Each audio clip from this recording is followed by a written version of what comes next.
more time tonight.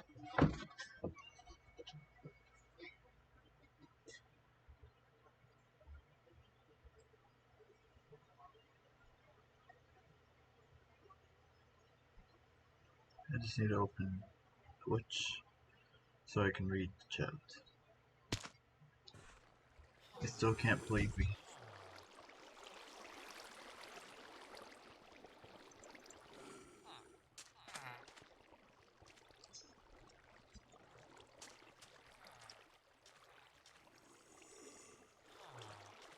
Let's see what Aaron finds.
Oh.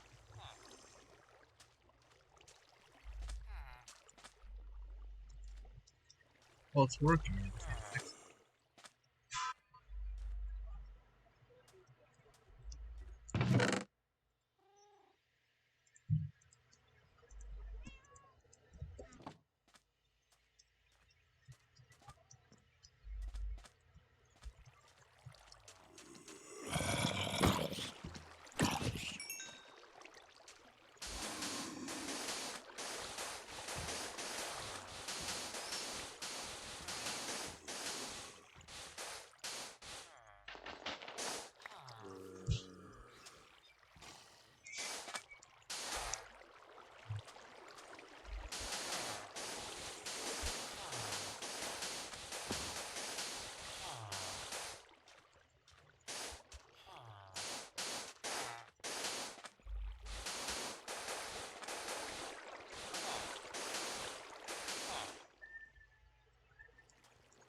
Oh my.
Oh, there.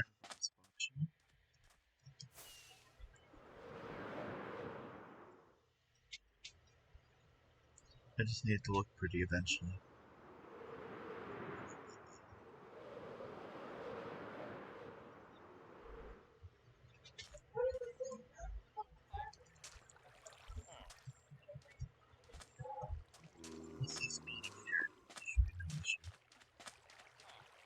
I don't think I can.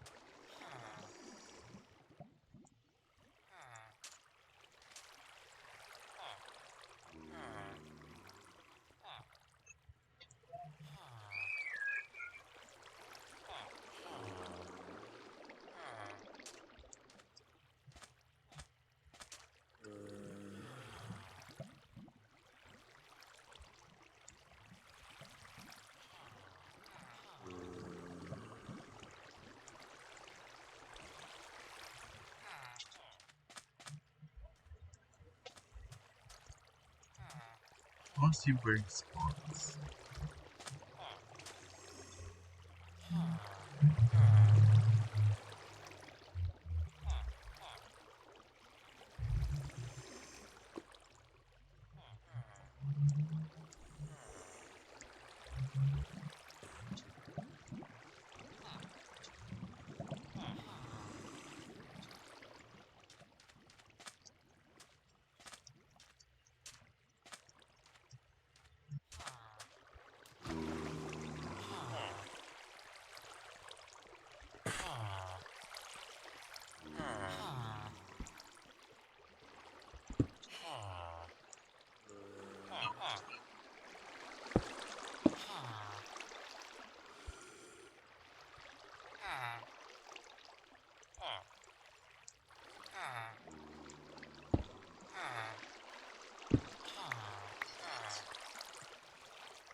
Of course.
On this day, then King of England, Ethelred, ordered the death of...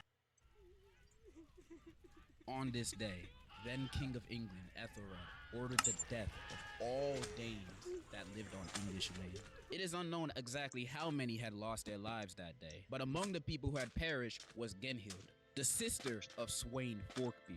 And this dude was not someone to be stepped on. Bro was a Viking warrior. He pressed his dad so bad his dad fled to Germany. And he basically at the time just helped another dude take over Norway. Not the best person to have a bad relationship with. So when he heard his sister got clipped by the king, he did not take it lightly. In retaliation to this, he and his crew went on a pillaging spree, attacking with no mercy, making the locals submit to him, pressing the king more than ever. Eventually he makes it to London, where the king at, and Forkbeard looking for all the smoke. But the king is like, nah, I'm not going out like this, and brings out Thorkel. Yeah, the dude from Vinland Saga, he exists. Him and Thorkel put up a decent fight, but it wasn't good enough. With the willpower of dead sister on his side, Forkbeard's drive towards vengeance was just too strong. The Danes win the battle. Ethelred and his family is exiled, and Forkbeard becomes the new king of England. For about 3 weeks, then he fell off his horse and died, or something. But for those 3 weeks, when he successfully avenged his sister's death, I bet it felt euphoric. In life, we're taught two things. Never use the holes you find in bathrooms, and that forgiveness is a major key to finding happiness. I mean, why else is there so many stories with there's no winners in revenge, and you will get nothing out of it as their message? Being the bigger person and moving on from whatever or whoever caused your past problems. And that's a very noble thing to do, don't get me wrong. But sometimes it's just not it. Sometimes revenge is the answer. I have to say, there are some cases that require you to throw hands. If somebody spit on you, throw hands. If somebody step on your shoes, throw hands. If somebody shove you and your phone battery falls out in front of all the hoes, air the bitch out. Revenge isn't always a bad thing, but it's not always necessary. I mean, sure, there are those few cases where someone cuts you off at the freeway. Am I really going to get my revenge by cutting them off? Am I that petty? Hell yeah! What you thought this was? I can't be caught looking like a grasshopper in the highway. The hoes are there too. There's also large cases where someone shaboogles your entire family. And clan, everybody. You think I would want to resolve it in a one-on-one discussion? No! Absolutely not! Nuts are being kicked! Indian burns will be delivered! That's the way it is. You are simply treating that person the way they treated you. I hate how since we were young that it had been bad for us to fight back. Like how at school, a dude could take your lunch, take your phone, take your swag, take your digit. And the moment you fight back and the teacher catches on, y'all both the bad guy.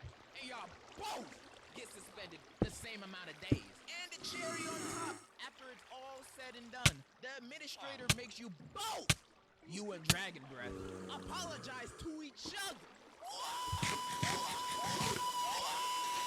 What do you mean? You did nothing wrong. All you did was retaliate to them being a jerk. Yet the school wants you guys to make up like it's Barney? Nah, between both of y'all, the beef is for life. Even if you see them 20 years from now at a Walmart, it's on site. In fact, what you did was a reasonable response. But fighting bad, so.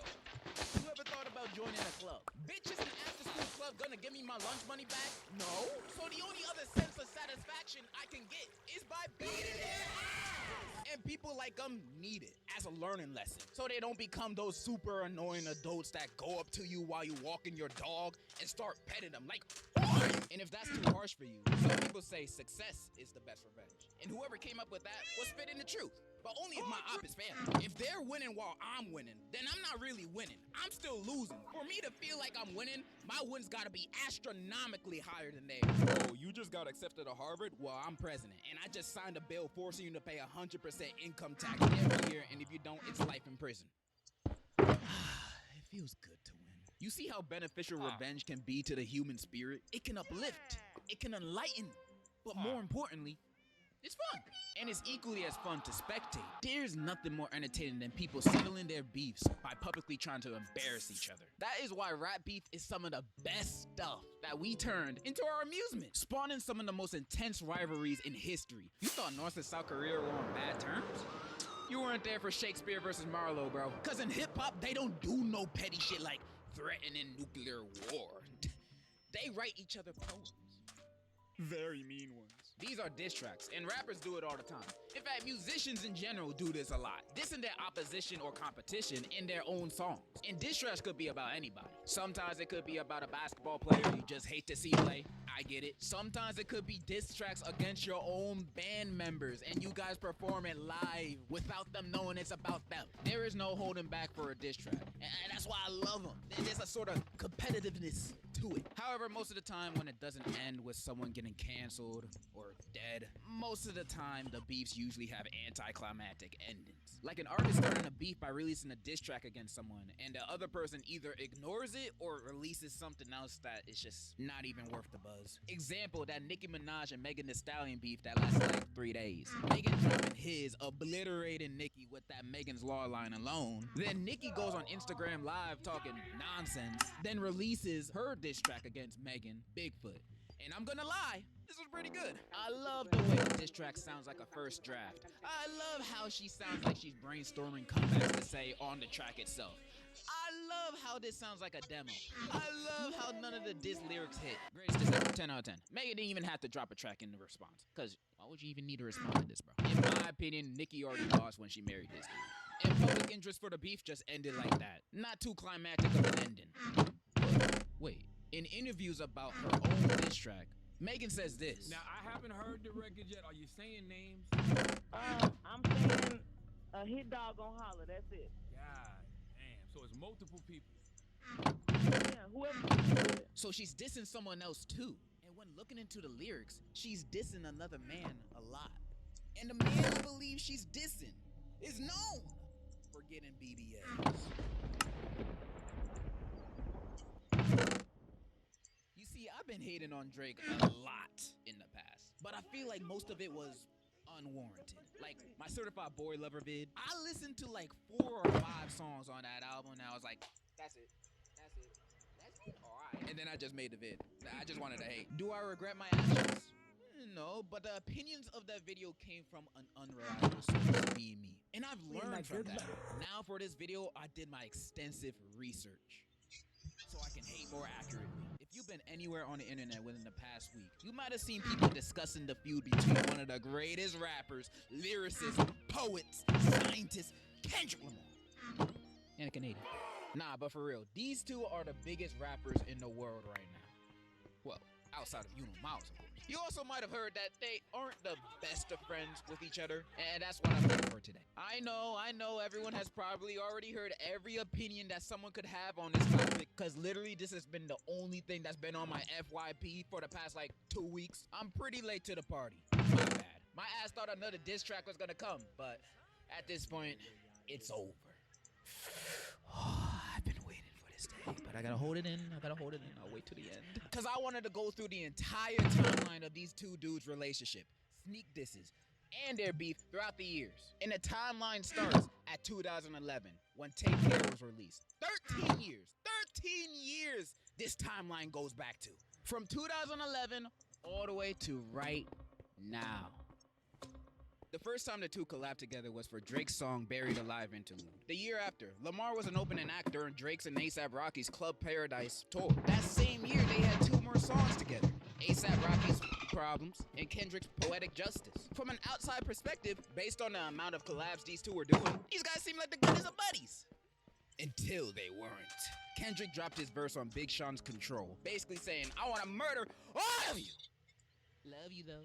Drake took this the wrong way and thought it was a genuine attack. Then he seemingly sneak disses Kendrick on the track The Language from Nothing Was the Same. Although Birdman, Drake's dad at the time, said the diss wasn't towards Lamar, Kendrick knew what was up. He then proceeded to diss Drake for real in his iconic Bet 2013 Cypher, which dropped the next month. There were a few other suspected disses here and there, but in November of 2014, during a Days Digital interview, Kendrick was finally asked about the beef between him and Drake, and Kendrick's like, oh, nah, we cool. Huh? Well, alright. I guess if Kendrick says they're good, then they must be good. The beef is over. Way to go, guys. I guess love conquers all after all. Yeah! C-tier rapper Meek Mill claims that Drake got ghostwriters, and he don't write his own stuff, calling him out for being a phony. By the way, the ghostwriter in question was Quentin Miller, and his side of the story makes me sad a little bit, but it's too off track. Now, how does this correlate to Kendrick and them's beat? Well, because a few months earlier, Kendrick dropped To Pimp a Butterfly, and on the track King Kunta, Kendrick disses rappers that use ghostwriters. Now, some might say this may be a coincidence. Except it ain't. Because Drake dropped his best project. If you're reading this, it's too late a month before. Sneak dissing a whole bunch of people, including Mia Khalifa. Not even lying. And out of those people, of course, K-Dot was one of them.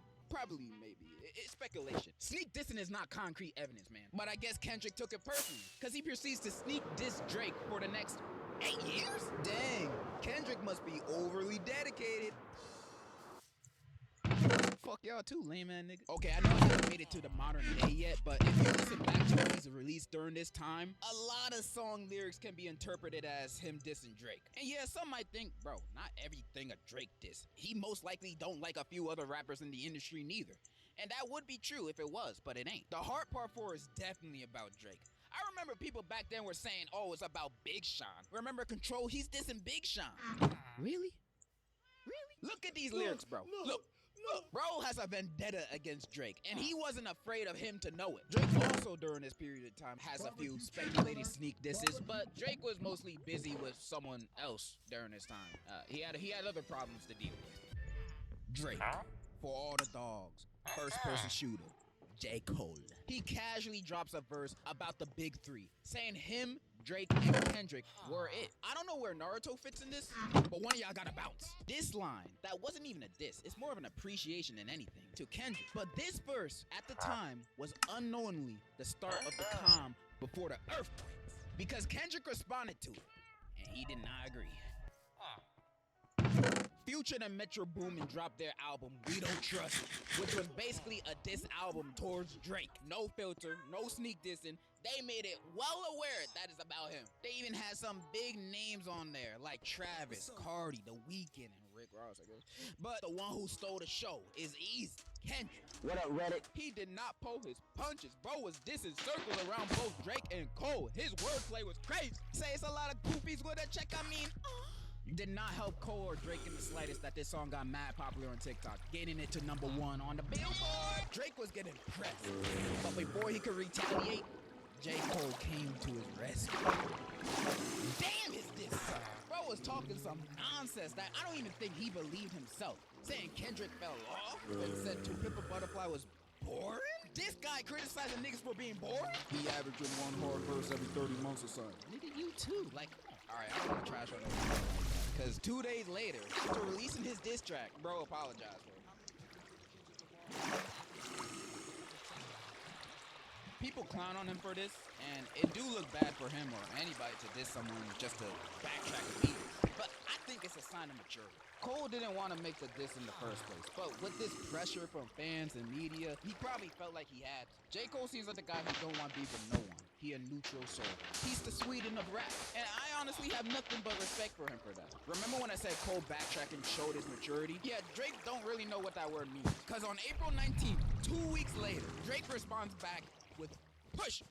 Drake's comeback to like that. The cover making fun of Kendrick's shoe size, the title making fun of this video of Kendrick, I think. Okay. And honestly, on release, I didn't think it was that bad. You bite your tongue. Nah, let me specify.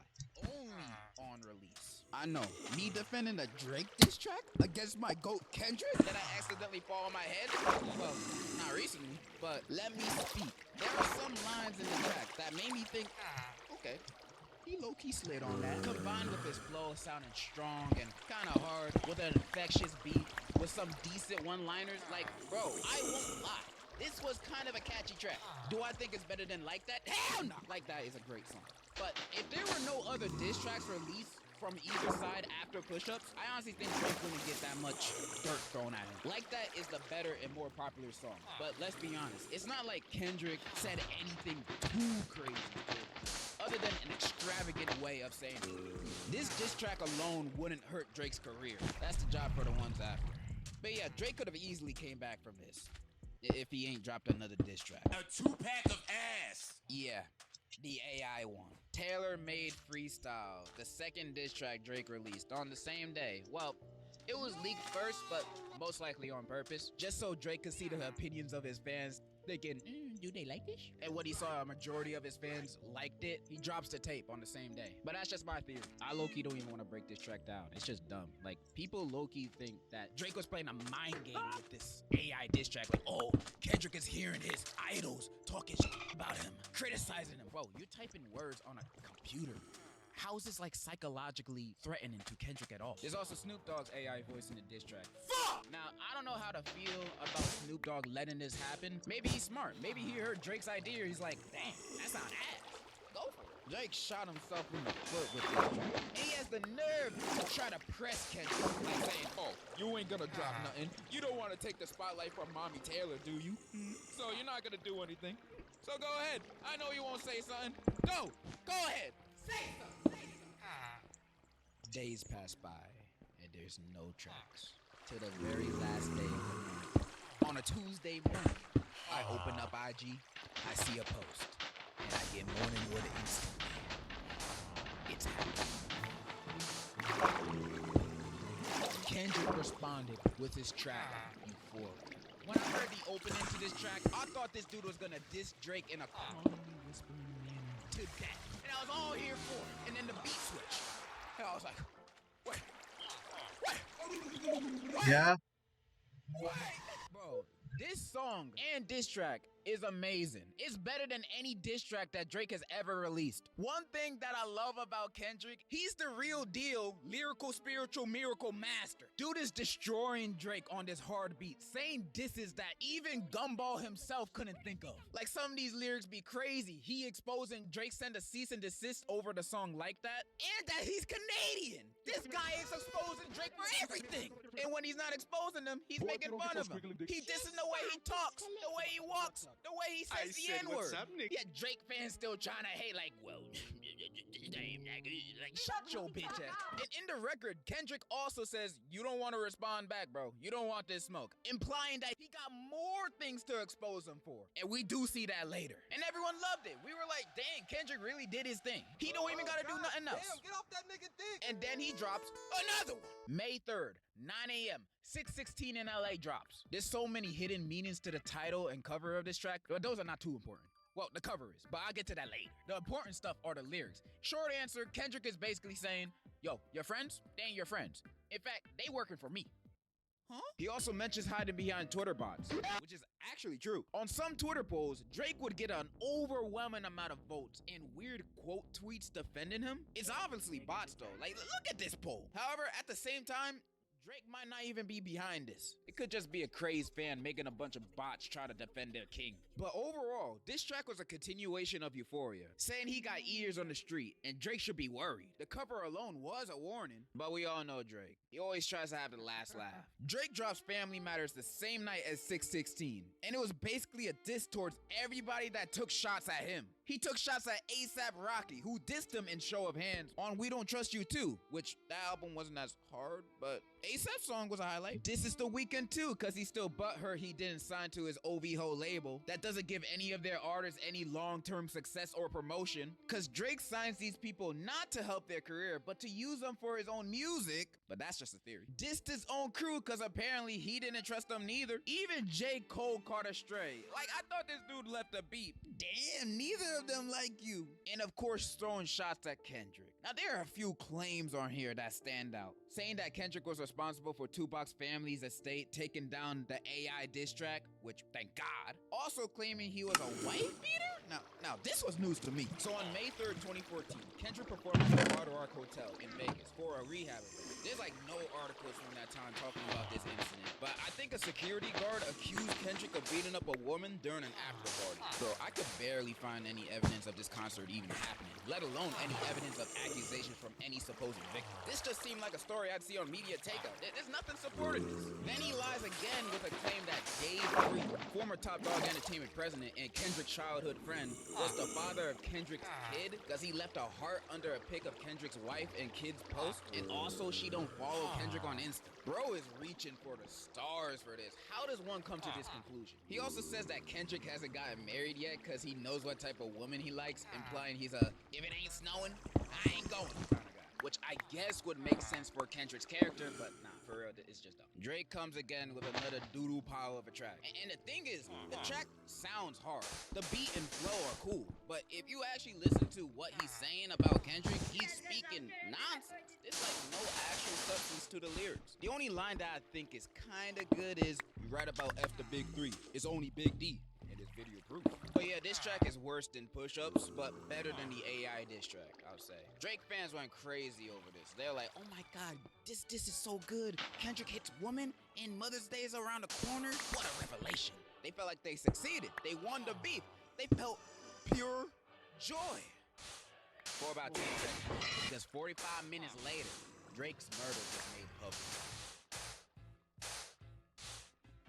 Kendrick drops Meet the Grams minutes after Family Matters. And on this track, Kendrick bodies Drake in supervillain levels of ways. First of all, the beat of this track even sounds like a supervillain's theme music. And this eerie piano loop is playing while Kendrick is calmly rapping over and lyrically dissecting and breaking down this man's horrible alleged things he's done. Starting the track with a letter to Adonis, his son, telling his own son that he's a horrible father. He let T.I.'s homie piss on his leg in 2010, and that he could be his new mentor since his own dad ain't teaching him squat. Oh my god, imagine someone telling this to your son in a song. Even if I was a deadbeat dad, I wouldn't let anyone else know. That's crazy.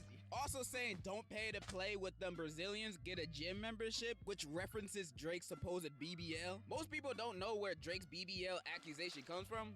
Let me explain. Back in 2016, when Joe Budden and Drake were beefing, Joe Budden accused Drake of removing fat from his stomach to get abs. This type of surgery is called abdominal etching, which is fake abs. And there were some photos from back then that people found sus.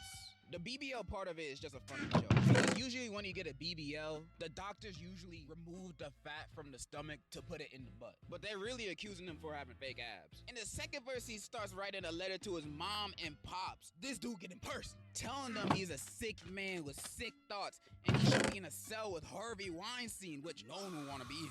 The biggest accusation of all being he and his crew are predators. This what got people talking. And he's been accused of this many times in the past, and some of his homies too. This was all public information. Alleged public information. I ain't trying to get sued. Further digging on this accusation, saying, "I've been in this industry 12 years. I'ma tell y'all one secret. It's some weird going on and some of these artists be here to police it. They be streamlining victims all inside of their home and calling to further push their agendas." I've seen a lot of celebrity and political news throughout the years. If this info is true, I'm sadly wouldn't be surprised by it. These are like already crazy accusations. And remember, Kendrick is telling all this to his mom. Then the very next verse, he dedicates it to Drake's daughter? What? Alright, when I heard this, I went to researching, analyzing this verse immediately. Hours upon hours of searching, trying to find out what this verse really meant. And for like 3 hours of this research, I was convinced Drake had not a daughter, but a son. Another one. I was geeking when I found this info. I saw I had Pusha T this level of evidence. But I'ma save you the internet detective journey and say everything I found was most likely lies. All those hours digging down the toilet. I've even seen some popular TikToks talking about it. I'm not gonna go in depth with what I found. All I'm gonna say is Papi Chulo. I do think the verse implies he has more illegitimate children though. I mean, we do know he be messing around a lot, so it wouldn't be too out there. And the final verse being the nail in the coffin, Kendrick basically saying, "You did this to yourself. You called out my fam, so I had to stoop even lower." From the start, he'd been telling him, "Don't tell no lie on me, and I won't tell truths about you." Ending the track with, "F a rap battle, this a life battle with yourself." Wow, this is the type of diss track you can't come back from. You would just have to lay down and reflect on your life's actions. Every line in this track is just aimed directly at Drake's soul, each shot as destroying as the next, making me think this is one of the best diss tracks of all time. Hell, it's even on par with Fleetwood Mac's. Everybody was going crazy over this, saying it's over for Drake. Bro finna disappear and start a new life at the Turks. But before that, little did we know, Kendrick was not done playing with his carcass just yet. Cause the very next day, he drops another one. I want to tell you my secret now. I see dead people. I mean, Not Like Us, Kendrick's fourth diss track, drops the next day out of nowhere. People already thought he won with Meet the Grams, but dropping this was like Kendrick showing up at Drake's funeral and blowing up the casket just to make sure he dead. Cause this track is a bop. He don't even expose nothing crazy on this track that he hasn't already said before. Roger's clowning him in the catchiest way possible. Got everyone in the world yelling, "Obi-ho!" Catchy hook, catchy one-liners, and saying Drake a weirdo. This might be the greatest song of all time. And one of the smartest choices Kendrick did for this during this entire beat was making both this song and Meet the Grams copyright free. So the popularity of this track was inevitable. A mainstream sounding Kendrick song that is free to use in any aspect? You know everyone gonna take advantage of that. You hear it on YouTube, at clubs, you hear it watching the NBA, you hear and see LeBron partying to this song. That's how you know it's fire. It was over. Even if the accusations of Drake aren't true, having a song hit #1 in the world that is an anthem about you being a predator will forever leave a stain on your legacy, no matter who you are. Drake never gonna escape this, no matter how hard he tries. But even after all this, Drake does try to. And his response to these tracks are just tragic. We gotta definitely write a song about how we do not diddle kids. Do not diddle kids. It's no good diddling kids. Drake drops his response. Yo, what's up, man? Part 6, and dude was playing the What's this Minecraft world? track, basically saying, if I did it, where the evidence? That don't count. Even bringing up Millie Bobby Brown, which I'm still shocked he even Wait, brought would you- her up. Like, why? Nobody. Did you say the new one or the old one?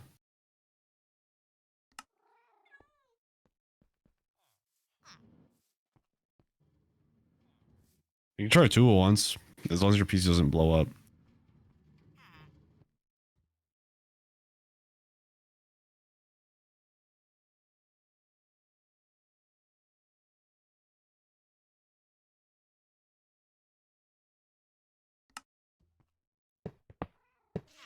Oh, hell yeah, dude.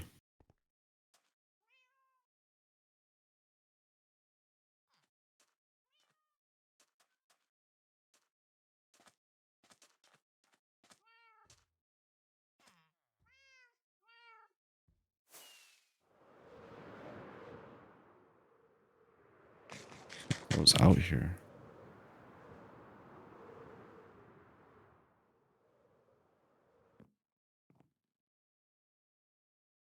Oh, nice. Okay. You got a little thing going on. Oh, shit. What up, horsey?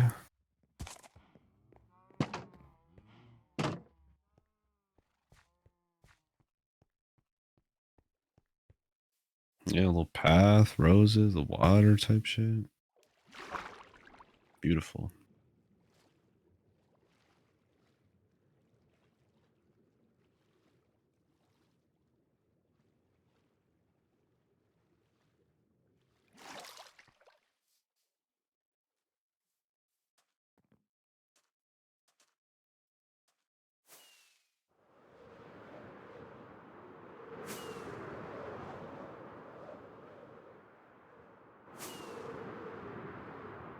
Bro, zoom in.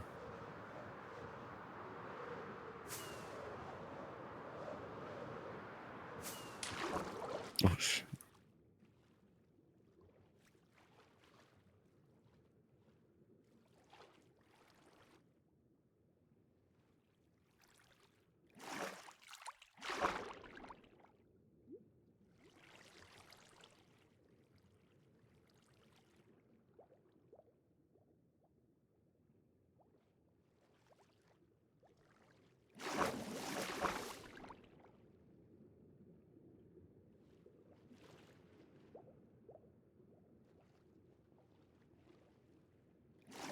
Where are you? Oh, shit.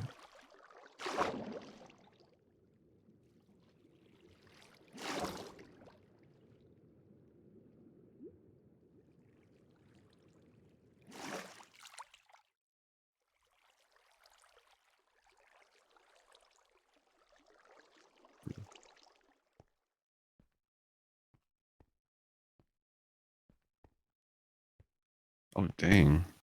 Okay, we're down here. dungeon.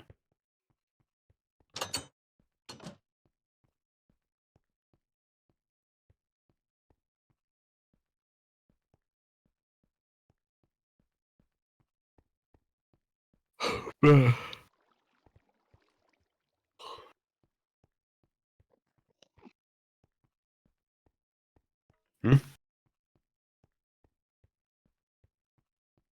Oh no, I've only been live a little bit. I'm just very, very EP.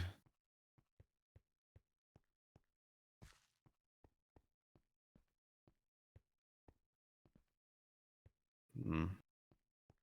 Oh, what the? Oh my gosh. Wait, what does this machine do?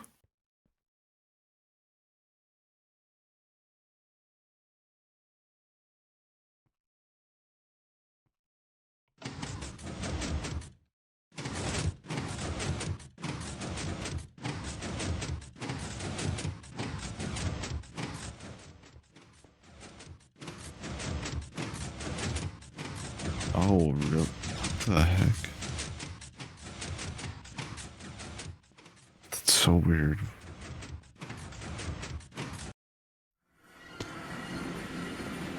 Oh my gosh. Oh. Send glitch.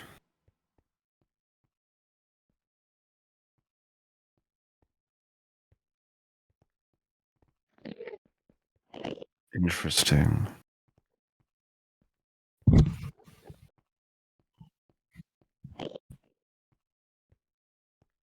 Hmm.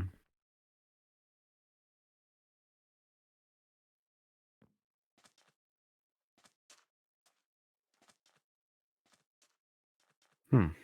I appreciate you showing us. Interesting, bruh. Hey man, you enjoy, man. Enjoy your Minecraft. Enjoy your affiliate thing. See you soon, bruh. What are you saying? What did you say?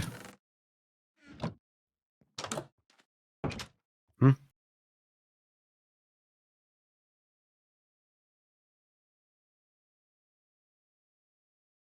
Oh, emotes. What about emotes? Oh, well, you just go. You'll find it. There's a lot of specifics. You'll find them though if you just look in the settings when you go on the dashboard and things like that. Yeah, yeah, yeah. Yeah, the rules, square shape, pixels, all that. Yeah. All right, bro. Have a good night. See you. Peace.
outside.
What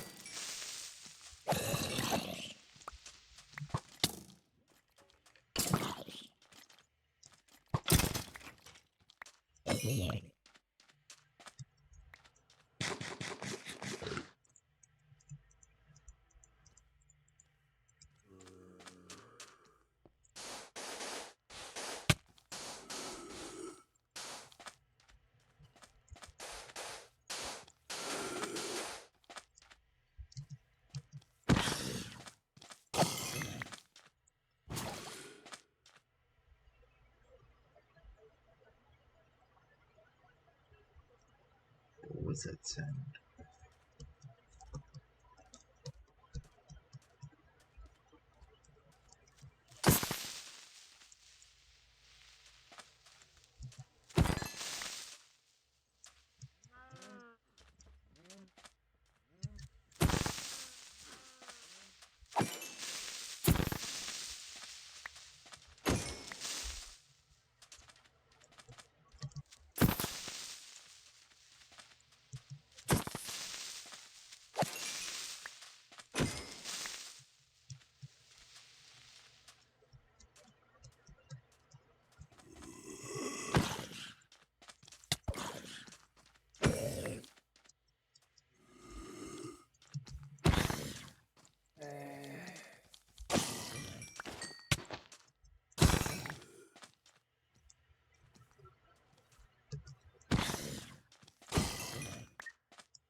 Legend has it that you can't spell leg without L. Yo, what's good, gang? It's your boy Leg here. Leg god. Leg. I got missing a limb from this. No, he's not. He's not missing a leg, is he?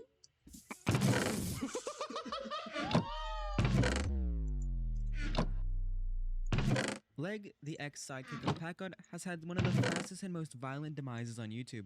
This is the story of how Leg went from having a successful YouTube channel, a massive Discord server, and hundreds of thousands of supporters to having to flee the country.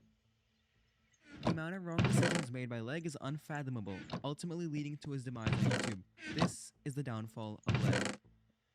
Leg started his YouTube career in early January of 2020 with the channel VOD. The channel was made for Leg to post his custom content and later on diss tracks, which is what Leg was most known for. He had also made the VOD Discord server, getting members from the exposure his YouTube channel brought him. While Leg was focusing on his YouTube channel, his true career choice was not in content creation, but in basketball. He had been interested in the sport since he was 2 years old. Leg would continue to improve his skills in basketball, ultimately wanting to become a professional player and working hard for his goals. This would become very important in the future. Going back to his career on YouTube, Leg had privated many different old videos that were posted on the VOD YouTube channel. Somewhere between those now unviewable videos, Packard, who was known as EZL, joined the VOD server. At the time, Leg's Discord server was used for Discord funnies and roasting members. Leg and his friends would go up to people, sit down in a voice chat, and yell into a microphone, telling insults about random people on the internet. Grunk, how's it going, man? What's up? My name's Grunk. I'm on Isaac Y and Softlo's YouTube channel as a main side character type person, Twitter personality, internet superstar, millions of followers worldwide. That's Grunk. 900 pounds. 900 pounds on the bench, guys. 900. Packard, what's the highest you've ever pushed up? Like 52, I think. 52? Man, I was barely getting like a 45. Like, that's a big accomplishment. When Packard joined, he found himself instantly enjoying the style of roasting and quickly hopped on the packing train. Leg saw Packard's skills in packing and invited him to make content together. They started off with making diss tracks and packing content, in which Packard would write the majority of the script, Leg and Packard would sing the songs, and somebody else would mix them. Then, they would post it to the VOD YouTube channel. This is where the first unprivated video comes in, the Pokemon diss track. Before the posting of the Pokemon diss track video, the VOD channel was gaining on average a few hundred subscribers a week. After the posting of the video, the channel would gain thousands of subs a week, only growing the popularity of Leg and Packard. The rise from diss track ultimately boosted the popularity of the channel tenfold, earning VOD over 100,000 subscribers in a single week, blowing up their Twitter and Discord servers as well. After their success, they decided to create a new channel just for the two of them. While it was originally called Leg Jr., it was later renamed to Leg and Packard. The channel started in August, with the content on there relating to funny moments in the VOD Discord. While I don't know the time frame, Leg created his own Discord server with the name Leg, and Packard and Leg created a community server called Park. Their second, more community-based channel did well, gaining over 20,000 subscribers at its peak in mid-2022. From 2020 till 2022, the iconic duo churned out videos like they were butter, with each video on the main channel doing very well, getting a range from 100,000 to 1 million views each. Their most popular videos during that time included the Jake Paul diss track, sitting at almost 4 million views, the Bryce Hall diss track, another Jake Paul diss track, and a Dream diss track. Both Legs and Packard's skills were improving, allowing them to make better songs and packing content as time went on. They were even featured as side characters in several Isaac Y and Soft Philly videos, where they made appearances in every single Rooster album, as well as other disco videos. But so damn, I got bumped by a kneecap, bitch. Bitch, you got baptized in a fish bowl at Petco, you fat ass bitch. You got ass in the first stop flaming, bitch. Your legs no bend, your ankles leak up your socks. Your dad's name is Steven and your mom has chicken pox. You threw a seagull at a brick and thought you were playing Angry Birds. That shit was terrible, man. I threw a boogie bomb in your window and your mom started twerking on the kitchen. Truck driver, Ben Bass and Beyond, employee of the month. Okay, I'm on.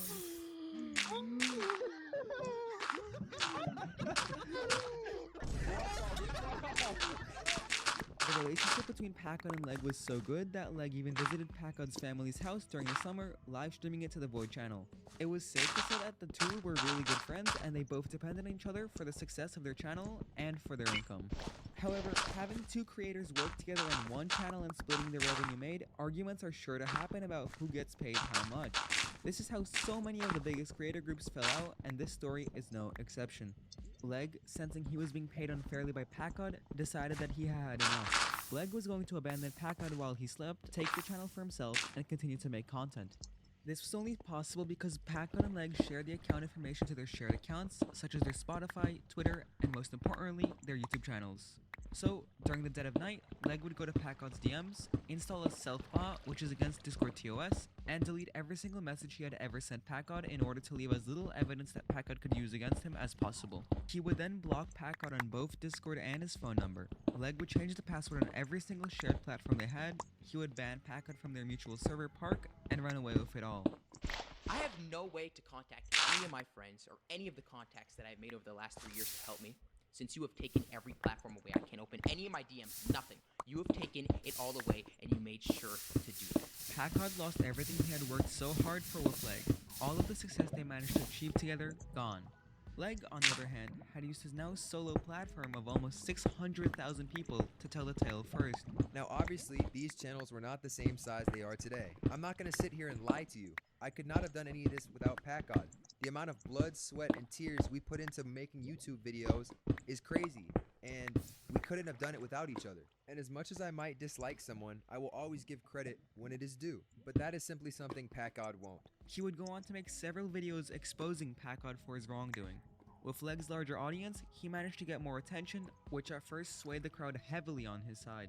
He got his friend Hans to go into Discord stages, exposing Packard and even calling him no evidence. Then that nigga Fuck out of here. Dude, that guy's a loser. Even though Packard no longer had a platform and instead relied on his much smaller channel with only a few thousand subscribers to make a video explaining his side of the story, he still got his word out. At this point, right now, if we just said, okay, this is stupid, let's just drop all this, let's just move on, he will still have access to all the accounts, and I still don't have access to anything, right? All that I am asking in this situation is just access back to my rightful 50-50 ownership. That's it. I don't want 60, 70, 80. I just want the half that I worked for. That's it. He is holding 100. Why can I not just get the half? Seriously, the reason why Leg is so adamant about wanting to end this is because he has all the channels.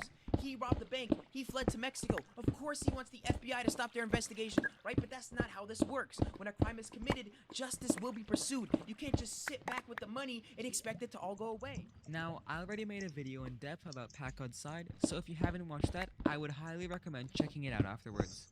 During this very desolate time for Packard, Leg decided this was the perfect time to abandon the country. Right after the controversy, Leg would book a flight to Europe where he would come to live for an unknown amount of time. Now, the reason that Leg puts up is that he left the country to go pursue his career in basketball. While this is a very reasonable excuse, what are the chances that he booked his flight just days after the whole controversy with his ex-best friend? He also realized something else. He already digged himself a hole. He already did what was done and everybody knows about it, and now it's too late for him. He knows what he did was wrong, but now it's too late. What is he gonna do? If he says, if he admits to it, if he gives me anything back, everyone's just gonna know what he did. So all he can do now is just hide and run away from it.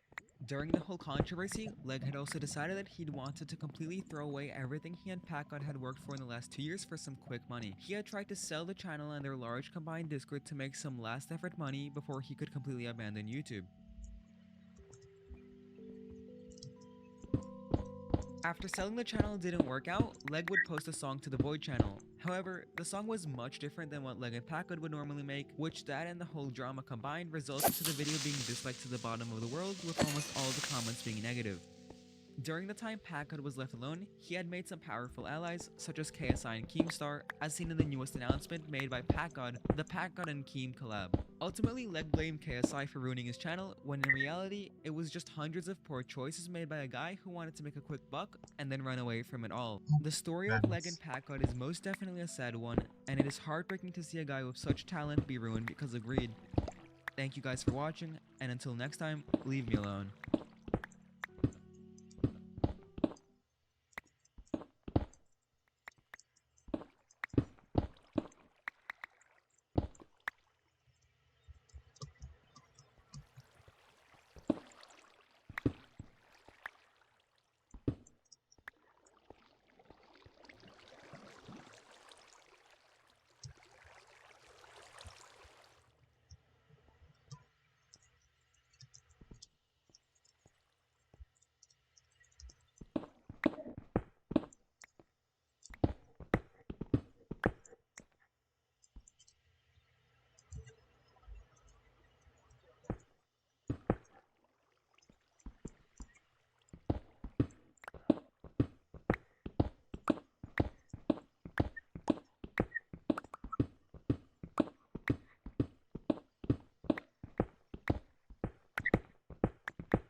harm. Though he was a minor for most of his life making content on the internet, that never hindered his explosive fame. And this weekend in T-minus 24 hours. Three more days, I will be 18 years old. Oh my god. That is humongous. He's gonna drink, he's gonna smoke weed, he's gonna drive illegally, he's gonna do everything in the fucking drive, he's gonna do something crazy. Yes, you heard that right. Grunk, the youngest, yet one of the most impactful members of the group chat, just celebrated his 18th birthday a few months ago. Despite his age, he's become an integral part of the group's dynamics, featured in nearly every video they produce. The only exception? The real-life vlogs spearheaded by Soft Willy, but hey, that's not Grunk's fault, seeing as he wants to have future academic plans and live a life not encompassed by YouTube or Twitch. I noticed something within the past week. I noticed that literally the word college and thinking about it puts me in a terrible mental state immediately. You really should take this is personal advice, take a gap year, man. I'm not saying that because I want you to be like, come on over to Austin, Texas and spend time with the Brodies. I'm serious, you should take it. If you're it's bad though. I literally you know how people have trigger words and stuff? That's like a trigger word. Yeah, it's crazy. If crazy. If college is something, sorry I said the word, but if it's something that you're legitimately considering, if it's a definite possibility for you, you should take a gap year so you don't fuck it up. But first, let's take a step back and look at the broader picture. The story of Grunk is a fascinating journey from obscurity as a minor Minecraft player to internet stardom all across the world. It's a tale that unfolds on the stages of YouTube, Twitch, Twitter, and Discord, beginning in the humble corners of Twitch Minecraft servers such as SMP Earth and SMP Live, and crescendoing into close friendships with some of the biggest YouTubers out there. Today, we'll be delving into the history of Grunk, the youngest, and dare I say, most interesting member of the group chat. I want to know how Grunk got Grunk. True. Okay, so you know that picture of Caveman SpongeBob? Yeah. I looked at that and I was like, what's something he would say or his name? And I just said Grunk. I was like, yeah, that's the one. My shtick is that I'm young. I'm the young guy. I'm still a kid, basically. It's true. Everyone. Yeah. Do people know that you're turning 18? No, people think I'm actually 15. But to truly understand Grunk's rapid rise to fame, we need to rewind back to the genesis of his online journey. His first steps into the virtual landscape were taken on a popular Minecraft survival multiplayer server known to many as SMP Live. SMP Live, for those unacquainted, is a Minecraft server where all participants are required to stream their gameplay live. It was a survival multiplayer Minecraft event started by YouTubers C-Scoop and Call Me Carson. It's a stage that has given birth to countless popular figures, memorable moments, and stories. For Grunk, it was the beginning of an unprecedented journey. Grunk? Yeah. What's up, Grunk? What's up, Schlatt? Where are you? I'm looking for string so I can fish. Alongside Oh, okay. Jay Schlatt. That's fine. I also have a hit on you. No, don't kill me, Grunk. Alright, but imagine you're running into battle and then your arrow gets stopped by paper. Imagine how unsatisfied you'd be. Yeah, true. You'd be like, did my arrow just get stopped by paper? You have a I have face on the lapis. side of your head? I have Oh my god. 6 faces. What the heck? You crazy. I'm trilingual. Dude, it's crazy. Now I'm thinking about this is wild. Grunk, when he grows up, he's gonna think about us in his childhood. We were his childhood technically, because we've known him since 15. I joined the SMP Live server when I think I was only 14 when I joined. Slide, do you remember that? Yeah, that was You made my career. You made me. Dude, I remember I was at Travis's base fishing, and then you wouldn't fucking leave me alone. It's like, all right, this is the Grunk stream, I guess. Our story truly begins on October 3rd, 2016, when a new channel was born on YouTube, Grunk's channel.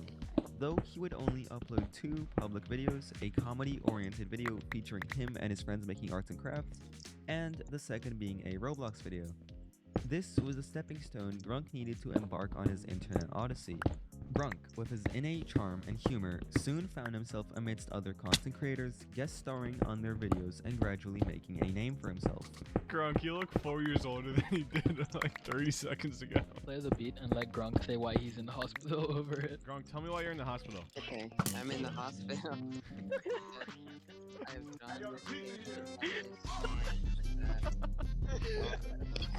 Watch me grow up in 10 seconds.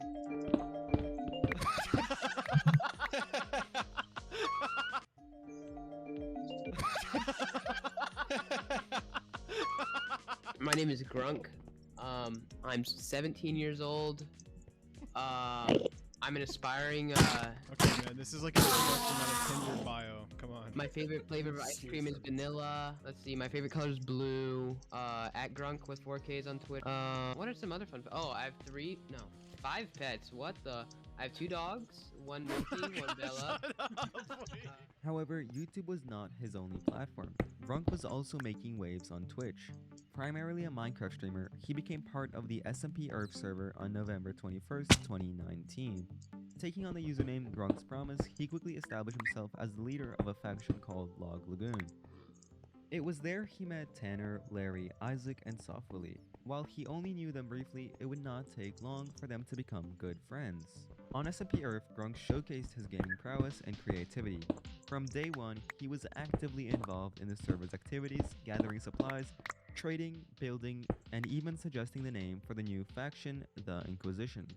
His actions on the server were unpredictable yet entertaining, such as donating to initiate the infamous 100-second war. Grunk's journey on SMP Earth was not just about the gaming, it was also about the connections he forged. It was through these servers that he met other content creators who would eventually become his friends and collaborators of the group. I don't do hits, but I will kill Grunk. I just need to get gear. He's been playing all night. He's a fucking nerd. I haven't been playing all night. I've only just started. I'm ready to take him down. He's a child, Wilbur. Doesn't mean I can't kill him. Grunk wants to VC. What do you want, Spain? What do you want, Spaniard? I just want to say sorry. You want to say sorry? Yeah. For what? I had no intent of causing war. How much was my life worth to you, Grunk? $25. After becoming good friends with Tanner, Grunk would go on to make connections to other group chat members, including Softwilly and Isaac Y. After this, the story writes itself. Grunk's appearance on nearly all of Nick and Isaac's videos made him explode in popularity, much more than anything he has ever seen while in SMP Live and SMP Earth. His unique character traits and young age made him an instant favorite for many. One of the earliest instances where Grunk was featured was in an Isaac Y video, Pure Chaos in Discord, posted December 15, 2020. Oh yeah, check this out. Annabelle, you're really good at entertaining drunk people. Oh yeah. Whoa! Whoa! Whoa! What the fuck? What? What? What? Wait, what did he do? What did he just do? He pretended to eat it and it just. I wasn't watching. Yo, eat it again. Eat it. That's incredible. Eat it again. Eat it again. Grunt, you can't do that. Grunk, I'm like... Oh yeah. Okay, now that I look at it, it looks really fake. But He said, oh yeah, check this out. at the time, it was insane. His introduction to the group chat only further helped him rise in popularity, with Isaac's viewers commenting about how funny and unique he was. One user even went as far as saying that he only came back to the video to see Grunk, and was met with another 2,000 people who felt similarly. It was certain that Grunk had become a fan favorite. What if I eat it as soap? Lamau!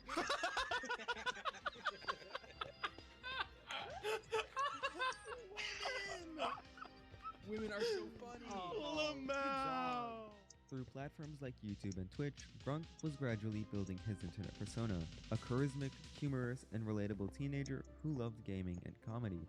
But his online presence was not limited to those platforms. Grunk was also making his mark on Twitter. His Twitter account, @Grunk with 4Ks, is a testament to his unique personality. From tweets about his growing SpongeBob collection, We got the shirt. We got the hat. We got the chair. Are you kidding me? Then we got the backpack. I can go out with Bob.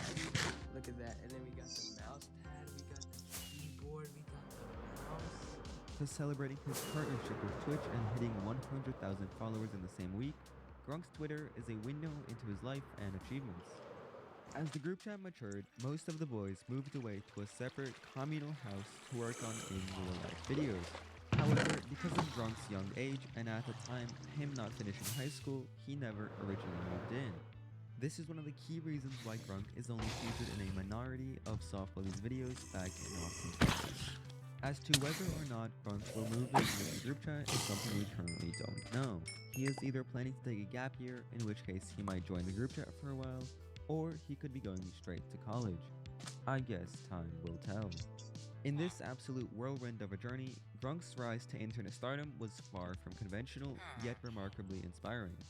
From making his mark on Minecraft servers to forming lasting friendships with some of the internet's biggest stars, Grunk's story is a testament to the power of authenticity, creativity, and camaraderie in the digital age. And the best part? This is only the beginning. With his ever-growing following, there is no telling where Grunk's journey will take him next. This has been the history of Grunk. Thank you for watching. If you liked the video, leave a like. If you disliked the video, leave a dislike and subscribe.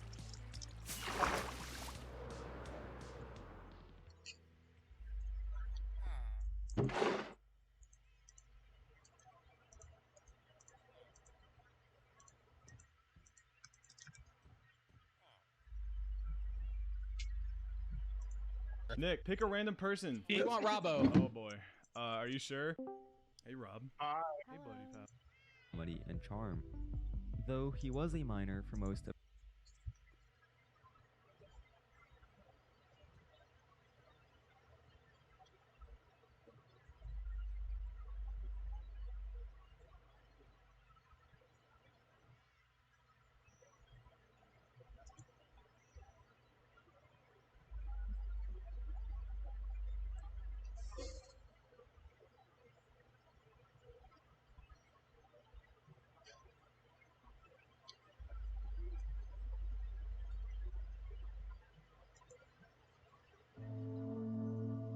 What if one of us? This video is brought to you by my Discord server, link in the description. Today, we'll be discussing the entire history of Tanner, better known as Big T. Tanner's presence and story on the internet is a very interesting one, yet shares the same beginnings as many other members of the group chat.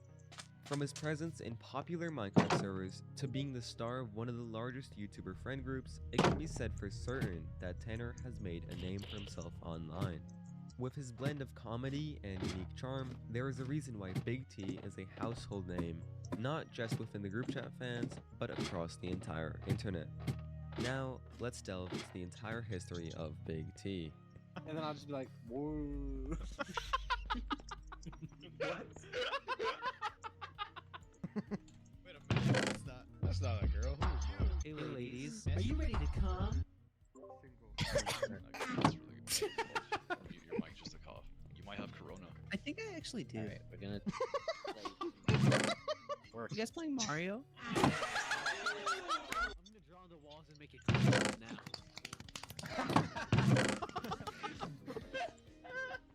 Tanner. Eureka! And then Big T chimes in like, I'm pretending I have a paddle ball in my hand and I'm And then it turns him miraculously into a penis and he's smacking on his tongue. Both are I free. can't see. I don't know what's going on. I don't know what's going on. I don't know what's going on. I don't know what you're talking Dissociating. about. I'm gonna start dissociating. Tanner started his journey on the internet by playing Minecraft like so many others did. More specifically, Tanner was a part of the server SMP Earth. Tanner joined the faction Log Lagoon, which coincidentally was owned and operated by the one and only Grunk. During his time on SMP Earth, he made a few friends in Log Lagoon and contributed to the server. Those friends in Log Lagoon turned out to be Isaac, Nick, and Larry. After SMP Earth ended, many content creators went their separate ways, but Tanner, along with the other members he met in Log Lagoon, stayed in close connections, talking to each other in Discord to keep relations up. Me, Nick, and like Grunk have known each other for like fucking how long now? Like 2 years? Like 2 years. Yeah. It's been a long fucking time. Long fucking time. Yeah. Wait, Tanner, were you on SMP Earth? So was Isaac and so was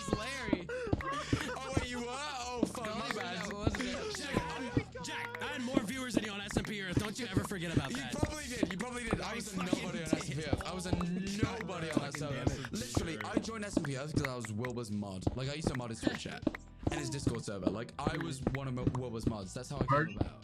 Isaac Y started posting his Discord videos shortly after SMP I'll come ended, upstairs. inviting the friends he made on the server, like Larry and Tanner, on his videos.